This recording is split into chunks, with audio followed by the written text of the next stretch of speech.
череде суетливых дней все же важно анализировать увиденное и услышанное. Да, нужно находить время для этого.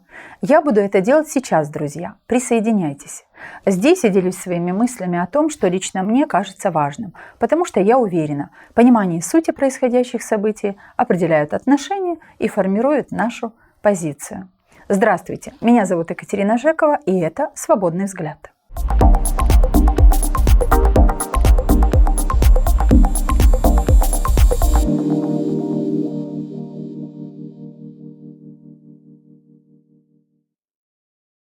Последние годы словосочетание «гагаузский язык» звучит все чаще и чаще из уст рядовых жителей, служащих исполкома Народного собрания Гагаузии, гражданских активистов. Тема спасения гагаузского языка в обсуждении депутатов НСГ возникла в 2017 году. Шестой созыв Народного собрания войдет в историю как состав народных избранников, который в 2018 году впервые принял закон о расширении сферы применения гагаузского языка и вместе с ним учредил фонд по спасению гагаузского языка. Закон дал возможность финансировать целенаправленно программы по разработке пособий для занятий в школах и детсадах автономии, оплачивать труд педагога по гагаузскому языку и стипендии студентов Камрадского госуниверситета, обучающихся профессиям педагога гагаузского языка. Из этого же фонда распределяются средства на поддержку заработных плат артистов Гагаузского театра, переводится на гагаузский язык драматургия для постановки спектаклей, издаются книги на гагаузском языке, сборники музыкальных композиций с нотами и многое другое. На это ежегодно из бюджета Гагаузии выделяется около 6 миллионов леев. Это значит, за 8 лет реализации закона о расширении сферы применения гагаузского языка из бюджета потрачено около 48 миллионов леев. Друзья, я сделала такое введение в историю действий, направленных на спасение гагаузского языка и расширение сферы его применения, чтобы подвести вас к мысли, что все же с 2018 года выделяются системно деньги из бюджета Гагаузии на перечисленные выше, в том числе на издание книг. На мой взгляд, с 2018 года большее финансовое подкрепление благодаря этому закону получил научный центр имени Марии Маруневич. В личной беседе директор научного центра в 2023 году сказала мне, что если раньше центр получал до 250 тысяч леев на издание книг в год, то с вступлением в силу закона учреждение стало получать до миллиона, а то и до 1 200 000 леев. Итак, в сухом остатке можно отметить, что с 2018 года, после принятия закона о расширении сферы применения гагаузского языка, научный центр управления культуры подготовили и издали значительное количество книг. Однако этих изданий нет в продаже, и они остаются недоступными для широкой аудитории. Об этой проблеме в студии одного из проектов нашего YouTube-канала «Гагаузмедиа» на ток-шоу Freedom Live, когда мы обсуждали тему «Гагаузия. Что это за автономия?», участник дискуссии, педагог, советник сельского совета села Казакли Алена Момот подняла одну важную, на мой взгляд, проблему. Давайте послушаем вместе. Вы знаете, что очень много наших уроженцев находятся за границей. Они хотят, тоскуют по родине, хотят говорить на гагаузском, хотят учить своих детей. У нас работает прекрасный НИЦ. У нас приезжают летом эти люди, они говорят, где можно купить книгу на гагаузском языке? Нигде, а миллионы были вложены в издание книг. Я ни одной книги не могу отправить куда-то, за исключением журналов нашей Гюллю. Нету в свободном доступе ни одной книги. Те писатели, писательницы, которые публикуются, они не имеют возможности в широком доступе. Нету, покажите один магазин. Есть? Нету. Я хочу подарить своей сестре, которая находится за границей, книгу. Своему брату, который с детьми, находясь за границей, говорит на гагаузском языке. Я не могу это сделать. В социальной сети Facebook такое мнение Алены Момот получило широкое обсуждение в комментариях. Одни утверждали, что действительно так и есть. Негде в Гагаузии купить литературу на гагаузском языке. Друзья, мы скрыли имена комментирующих из этических соображений, естественно, но подтверждаем, что это не боты, это реальные люди, и мы им очень благодарны за эти комментарии. Вот что они написали. «Почему-то я иду и покупаю книги в книжном, а вы не можете, так зайдите в книжный магазин». Вот такой простой совет с явной дозой возмущения. Зайдите в книжный магазин и купите. «Скажите, где?» – пишет другая пользовательница соцсети. «Мы тоже купим. Я захожу в книжные магазины и не вижу книг на гагаузском языке». Друзья, честно говоря, я очень давно не заходила в книжный в Камрате и решила так и сделать. Зайти, увидеть и купить. Собственно говоря, вот то, что видите сегодня на вот этом вот столе, это я приобрела тогда, когда была недавно в книжном магазине. Поверьте, очень хотелось порадоваться. Но то, что я увидела, выглядело так. Консультант обслуживала покупателей, и я попыталась сама найти стенды с книгами на гагаузском языке. Не нашла. Кстати, очень хороший книжный магазин, большой выбор книг на румынском языке и уж очень большой выбор на русском, включая разнообразные детские издания, сказки, познавательная литература и многое-многое другое. В результате мне помогла сотрудница книжного магазина и указала на эту полку со словами «Здесь все, что у нас есть на гагаузском языке». Вот посмотрите сами, это и есть единственная полка с гагаузской литературой в центральном книжном магазине Камрата. Самое солидное, что есть на этой полке, это трехтомник, который был презентован в 2016 году известным писателем Тодором Занетом. Этот труд – проект общественной организации «Гагаузлук». Профинансировано издание американским посольством в Молдове. Грант на сумму $67 тысяч. Интересная мысль в речи посла США в Молдове Джеймса Петтита опубликована на первой странице. Мне показалось, что надо почитать ее и вам. Мне доставляет большое удовольствие быть сегодня здесь с вами, чтобы объявить о начале проекта сохранения исчезающего языка и культурных традиций гагаузов в Молдове, финансируемого через фонд послов по сохранению культурного наследия. То есть американцам важно поддерживать сохранение гагаузского языка. Обратите внимание на качество. В первом томе собраны 44 гагаузские народные сказки. Во второй том вошли сборники 100 песен на гагаузском языке, 917 пословиц и поговорок, а также гагаузские загадки. В третьем томе собраны научные труды по обоснованию обычаев и праздников гагаузов. Безусловно, это очень ценный труд. Передан он на продажу, как мне сказали, авторам издания. Кому этот сборник доступен? Пожалуй, мало кому, или во всяком случае мне так кажется. Он стоит 1500 леев. У меня возник вопрос. Вот американское посольство потратило $67 тысяч на работу команды, которая создала этот бесценный сборник 10 лет назад. Это замечательное издание попало в библиотеки школьные, сельские, городские, и это тоже, кстати, благодаря деньгам налогоплательщиков США. А что сделали власти автономии за эти 10 лет? Сколько они потратили средств для того, чтобы этот же сборник попал на книжные полки магазинов автономии? Ну а что они могли, спросите вы?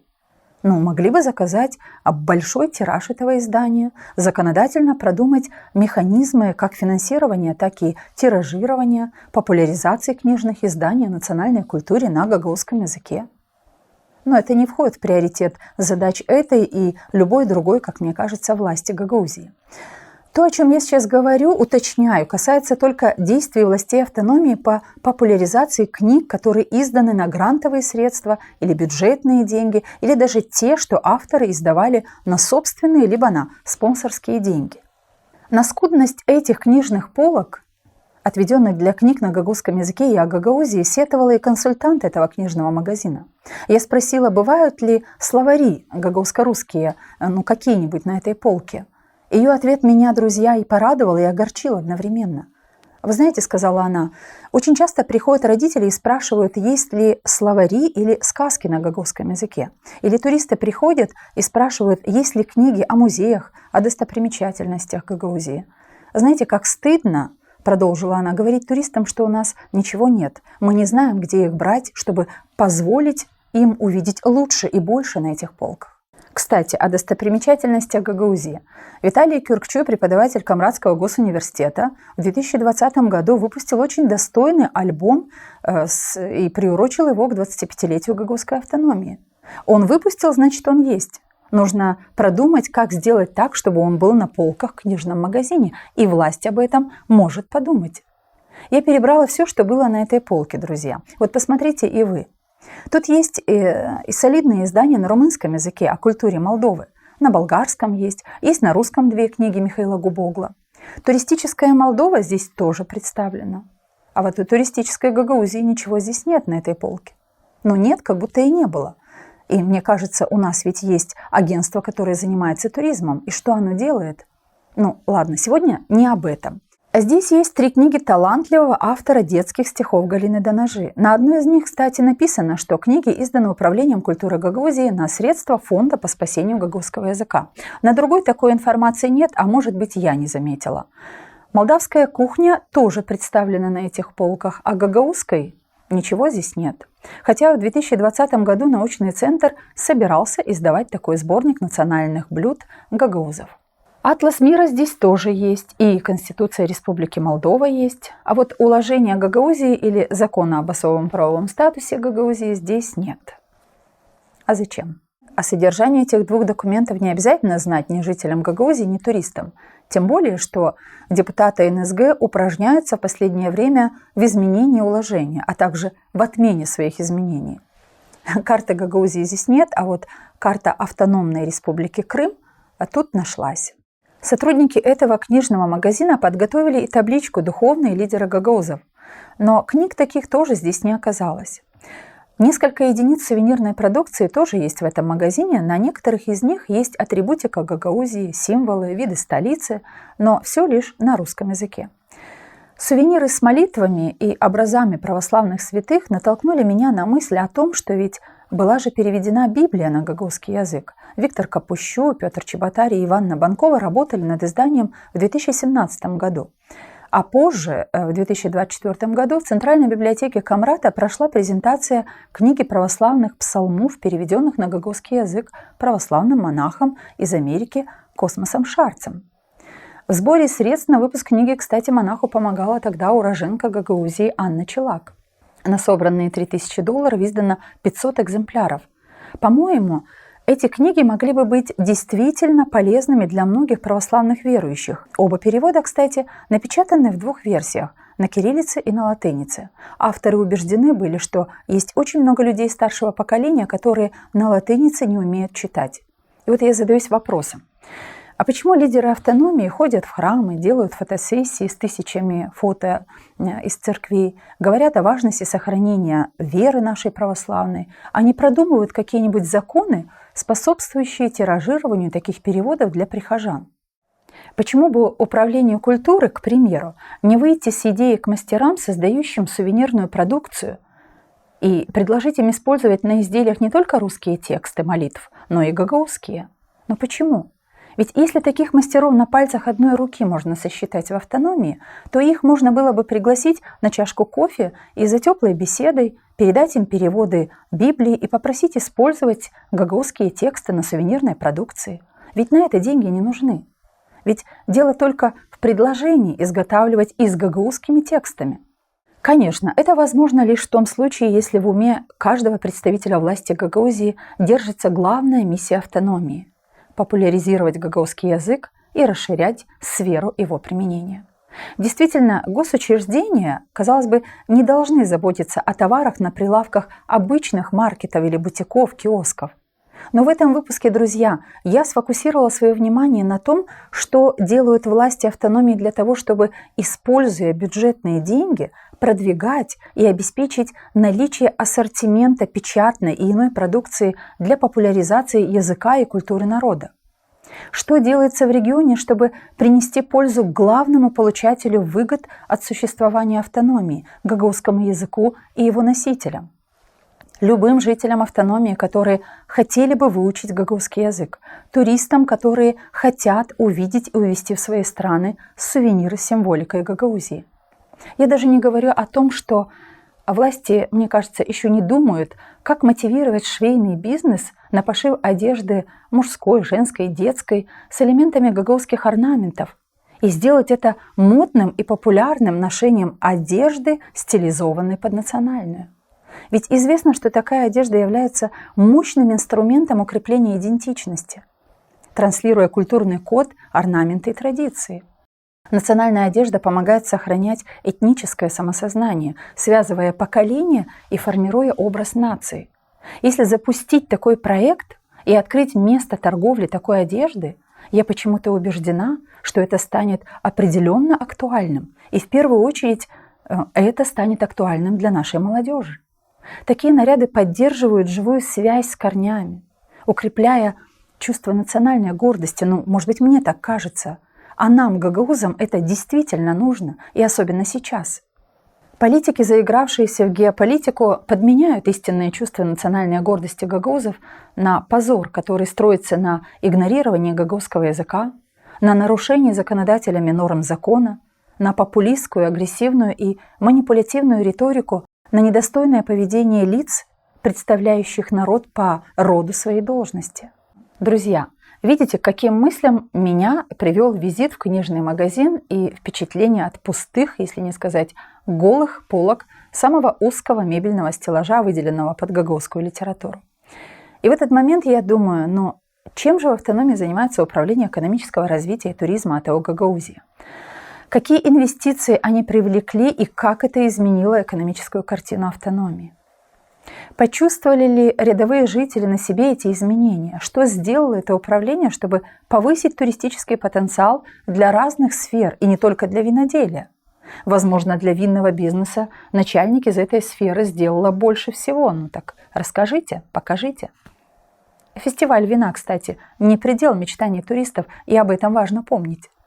Я думаю, что если бы у автономии была цель, сверхзадача, и руководство, и политики ее бы реально понимали, прочувствовали бы, как можно больше дать возможностей и гагаузам, и гостям столицы автономии хотя бы видеть разнообразие книг о гагаузских личностях, о национальной кухне, об истории, о культуре и традициях, если бы, прям по Станиславскому, если бы.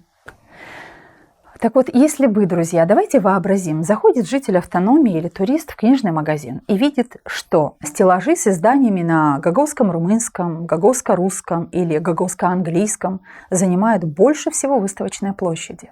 Разнообразие книг от детских до научных, от учебных пособий до словарей, больших и маленьких, от сборников сказок до сборников музыкальных произведений, которые тоже, кстати, издаются в рамках закона по расширению сферы применения гагаузского языка и раздаются публичным учреждениям.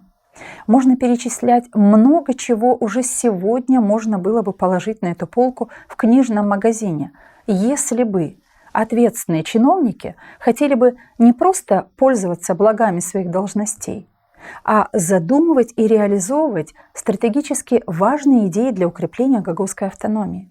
Той самой автономии, в которой многое говорилось бы о том, что здесь компактно проживают гагаузы, и у них богатая литература, искусство, а изданные книги, брошюры, туристические гиды или альбомы рассказывают об уникальных местах Буджака, музеях истории, картинной галереи, о его великих художниках, скульпторах. И если бы кто-то из политиков уже сегодня хотел бы сделать что-то, то на полках книжных магазинов обязательно могли бы быть еще и следующие книги. Как пример, 6-томный большой гагаузско-русский словарь, 56 тысяч слов, пословицы, загадки, фольклорные фрагменты, диалекты. Словарь этот стал настоящей энциклопедией гагаузского языка. Издан, кстати, он был при поддержке агентства ТИКа в Молдове. Книга «Гагаузский художник Дмитрий Савастин». Издана благодаря технической и финансовой помощи правительства Санкт-Петербурга в 2018 году. Представляете, 332 страницы, высококачественная плотная бумага с репродукциями полотен самого художника. Текстовая информация, кстати, продублирована на 3 языках – гагаузском, русском и английском. Почему этой книги нет на книжной полке? Также могли бы здесь быть и изданные на средства бюджета из Фонда по спасению гагаузского языка и книга Степана Булгар «Гагаузская элита Бессарабии», караоке-сборник на гагаузском языке под авторством Петра Петковича и Михаила Патчи. В издание караоке Гагаузча вошли 20 гагаузских песен с аранжировкой для детей, в том числе и гимн гагаузской автономии. Музыкальные сборники «Буджак Сеси» и «Кывра Кавалар» Михаила Патчи совсем недавно презентован. 25 композиций на темы семьи, дружбы, времен года и так далее, и 13 музыкальных произведений. Книги автора Константина Курдогла о голоде 46-47 годов, о репрессиях и многое другое. А еще могли бы на этих книжных полках быть и книги, изданные на личные средства авторов, но растиражированные за бюджетные деньги или грантовые средства. Такая книга сказок Тодора Занета вполне могла бы быть востребована на книжной полке магазина. Также здесь могла быть размещена книжка по финансовой грамотности для маленьких детей на гагузском языке. Издана, кстати, она неправительственной организацией «Медиа Берли». И много других, друзья, уже изданных книг и сувениров могли бы быть, конечно, представлены на выставочных полках книжных и иных маркетов. Но вот деньги на новые машины для председателя Народного собрания Гагаузии, депутатов, членов исполкома, пожалуйста, миллионы и ежегодно.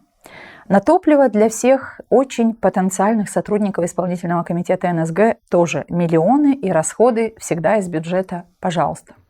А вот для того, чтобы представить книжным магазинам возможность Гагаузии сформировать лучшие по качеству, содержанию и по цене книги, у них пока на это нет ни идей, ни денег.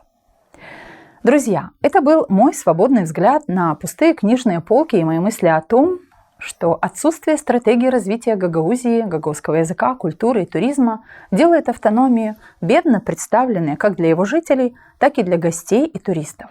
Талантливых гагаузских писателей, поэтов, научных исследователей, слава богу, немало, и каждый из них достойно представляет гагаузский язык и свое творчество, пишут и издают книги, вот на их плечах и держится то, что представляет главные ценности гагаузской автономии сегодня. Благодарность им и, конечно, успехов. Также спасибо Алене Момот, хочу сказать, из Казакли за то, что подняла этот очень важный вопрос и спровоцировала размышления на эту тему. Владельцу и консультанту книжного магазина тоже спасибо за искреннее желание иметь возможность пополнить и предлагать покупателям лучшее, что может рассказать о гагаузах и о Гагаузии. Возможно, вы не согласны с моими взглядами, оценкой, выводами, но вы, друзья, уверенно тоже размышляете, анализируете и делаете свои выводы. И это правильно. С вами была я, Екатерина Жекова, и это был мой свободный взгляд.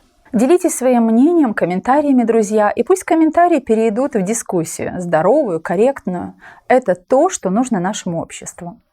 А еще ставьте лайки и подписывайтесь на наш канал Gagos Media в YouTube. Ваша активность помогает продвижению нашего проекта. До встречи!